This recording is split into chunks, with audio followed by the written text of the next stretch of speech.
Hello and welcome. I'm Anand Naidu sitting in for Riz Khan. The fighting is over in Sri Lanka's civil war. Now attempts are being made to reach a political settlement. The Sri Lankan government has announced local elections will be held in two key areas in the mainly Tamil north. Within the next 3 months, the government will also have to address the worsening humanitarian situation. The immediate challenge for the government is to resettle more than 250,000 people displaced by the war.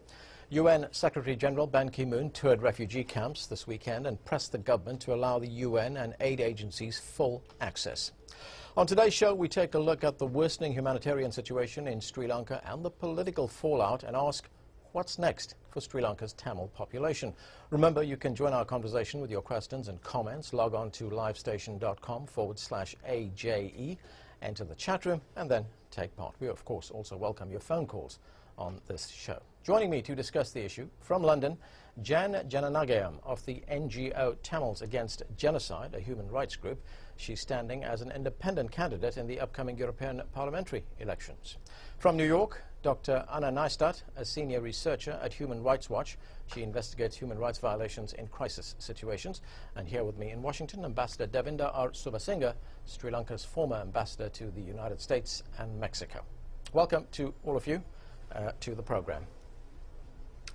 Jan Jananagayam, let me start with you. This has been a long and bitter war. Hundreds of thousands of Tamils are still being held in camps, and we've heard of widespread and brutal human rights abuses committed by both sides. Do you believe, given all those circumstances, that there is a chance for reconciliation between the two communities in Sri Lanka right now? I think that it is too early to talk about reconciliation. I don't think the Tamil community is ready for that. I certainly don't think the Tamil diaspora is ready to discuss it. At the moment, the diaspora is in a state of mourning and shock, and that is exactly what I think we should be allowed to do. But I also think that the next step for us is that we'll be looking for justice. We think we've been betrayed by the international community. We think that no one stepped in to stop the massacre of Tamil civilians. And so we think it's far too early to talk about anything else except effectively grief and justice. Ambassador, we're hearing words there like massacre, justice. Do you believe there's a good chance of reconciliation in Sri Lanka after this war? I believe we have to. After almost 3 decades of violence, it is time to reach out to reconcile and find a way forward that is homegrown, that is not distorted by the presence of the LTTE. That has to be the way forward, and we must start as soon as possible this process of reaching across and the healing process and the reconciliation. What do you believe are the first steps that the government should be taking? I think I had the benefit of having a long conversation with President Rajapaksa over the weekend, just to refresh myself on what the current thinking is. And I think this is an individual that one says what he means and means what he says. He has reached out. He has clearly stated that he wants to see a Sri Lanka devoid of majority and minority distinctions. He has also talked about the need for a homegrown solution, and I think this is the time for all communities to step up and engage without any distortions of either outside models and other such experimentation or the distortion of the LTTE, which is now being defeated. Okay, let me go to Anna Neistat in New York. Dr. Neistat, we've heard a lot and we've seen a lot about the humanitarian situation in Sri Lanka, about the conditions in these camps where the Tamil population, many of the Tamil population are now being held. What has Human Rights Watch found in its research in this area?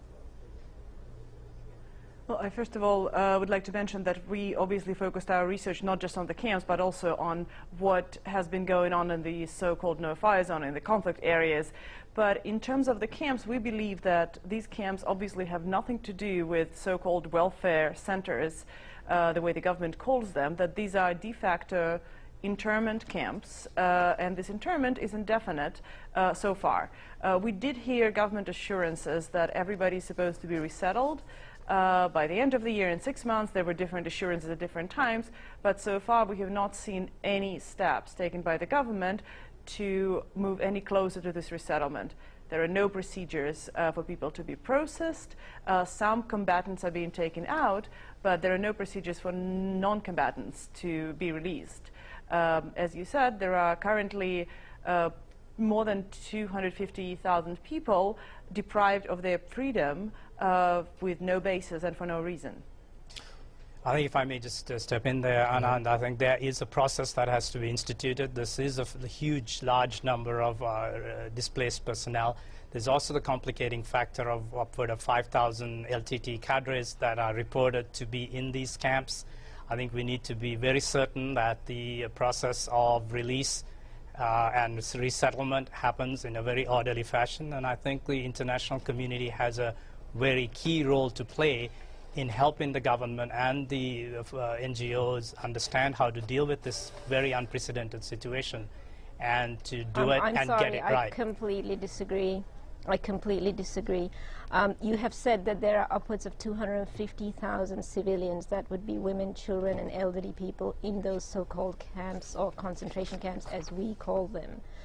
But there are only, as you, by your own estimation, there are 5,000 LTT, you say. But you know, to me, that's a 50-to-1 ratio. You cannot hold an entire population of a region in prison under the conditions that you're holding them. And this is exactly what happened in the safe zone. Those people that were in the safe zone were massacred. And the ratios, it's 50-to-1. It's ridiculous. It's simply not acceptable. And people are innocent unless proven guilty. I mean, you must remember that this is why we say this is an ethnic war. It's a race war. The ratios are insane. If you're Tamil, there's an assumption that there are 5,000 LTT people. Actually, there are probably 5,000 young men and women. And that there's an assumption that the presumption of innocence is simply not being met. I think at this time... Can I just say a word of... At this time, I think it's very important to dial down the rhetoric, dial down the labels, look at the practical issue. Yes, there are 250,000 mothers, daughters, children, and other pregnant mothers as well in these camps. I think we need to dial off the rhetoric and focus on practical solutions. I'm sorry, to it's conditions. not rhetoric when people are kept in camps. It's not rhetoric. The Telegraph has reported that 60%, and I saw this report, that 60% of the people in camps have serious injuries. How did that happen? It's not rhetoric. We want answers. Yeah, I would totally agree that it's not about rhetoric. It's about camps surrounded by 3 layers of barbed wire, and I saw it with my own eyes. So no matter what Sri Lankan government is trying to say to the international community, I will really talk about what I saw there. And you know, speaking of the international community and the kind of access that international community is supposed to have, I would absolutely agree that this is the kind of process where international community should play a prominent role. But so far, as of today, as far as we understand, even the minimal access that international community had to these camps, and we're talking not journalists, not human rights organizations, we're talking just humanitarians, and even this access has been cut. Vehicles are not being allowed to enter the camps.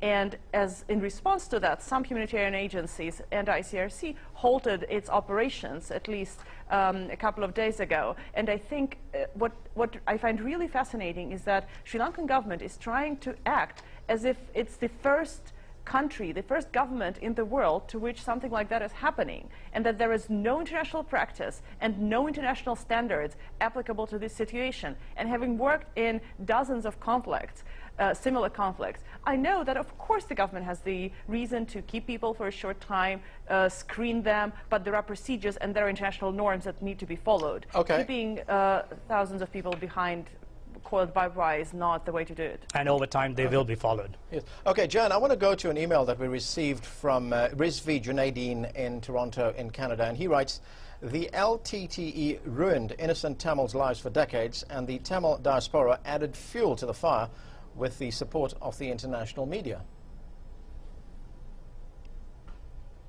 Right, you want me to comment on that? Yes, do you want to respond to that? Yeah, absolutely. The position that my view on this is that that the discrimination against the Tamils has taken place over 60 years. And we say, our position, having researched this, and we say this, I've been saying this now for 2 years, is that this is actually a genocide. It's a genocidal process which has parallels to what the Nazis did to the Jews. And it starts with the fact that people were stripped of citizenship within a year of independence, which is exactly what the Nazis did to the Jewish people. I don't want to talk about scale. I just want to talk about process, about destruction of culture and language, of destruction of books, of all the books in the Jaffna Library, and ultimately this process accelerated to a massacre. What we have seen in the safe zone is that weapons, massive weapons, cluster shells, even phosphorus was used against civilians, so it has escalated, and this is a process that we've seen in history. Yeah, but but the point is that if there is a genocide, going, the community that is under attack has absolutely no option except to resist. Now, if it stops resisting, or there is no resistance, as there is right now, then what, because now you say the LTT is defeated, there is no more LTT. What then arises is, under the Genocide Convention, there arises an obligation for the international community to step in. And that obligation has always been there, regardless of whether the LTT exists or not, but particularly now. Okay, I think the point that this viewer is making here is that the LTT contributed to the violence that took place. Look, the LTT is also... Well, exactly, but